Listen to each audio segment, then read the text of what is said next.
নমস্কাৰ আমাৰ চৌকালৈ আপোনালোক সকলোকে স্বাগতম জনাইছো।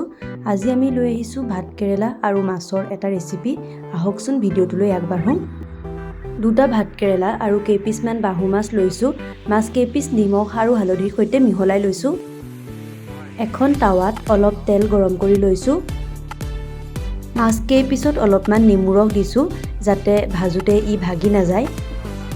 এতিয়া মাছখিনি ফ্ৰাই কৰি লৈছো। এয়া মাছ ফ্ৰাই হৈ গ'ল। এখন কেৰাহীত অলপ মিঠাতেল গৰম কৰি তাত কেইটামান জিৰা দিছো। ইয়াৰ পিছতে কাটি ৰখা ভাত কেৰেলা আৰু আলুখিনি তাত দি দিছো। এতিয়া প্ৰয়োজন অনুসৰি নিমখ আৰু হালধি দি দিছো। গোটেইখিনি এবাৰ ভালদৰে লৰাই লৈছো। এতিয়া ইয়াত একেবাৰে কম পৰিমাণত পানী দি গোটেইখিনি অলপ সিজিবলৈ দিছো আৰু ঢাকি ৰাখিছো। ভাত কেৰেলা আৰু আলুখিনি সিজাৰ পিছত আমি তাত মাছৰ টুকুৰাখিনি দি দিছো।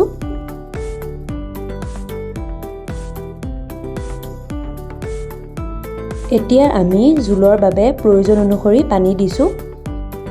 গোটেইখিনি ভালদৰে এবাৰ লৰাই লৈছো। এতিয়া আমি ইয়াত ছানৰাইজৰ যিটো মাছৰ জোল মছলা সেইটো দি দিছো। আকৌ এবাৰ ভালদৰে লৰাই দিছো। ইয়াৰ পিছত ভালদৰে উতলি যাবলৈ ঢাকি ৰাখিছো। এয়া চাওক খুব সুন্দৰকৈ উতলি আহিছে। শেষত আমি ইয়াত অলপ ধনিয়া পাত দি দিছো। আপোনালোকে এই ৰেচিপিটোত বিলাহীও এড কৰিব পাৰে, তেতিয়া আৰু বেছি টেষ্টি হ'ব।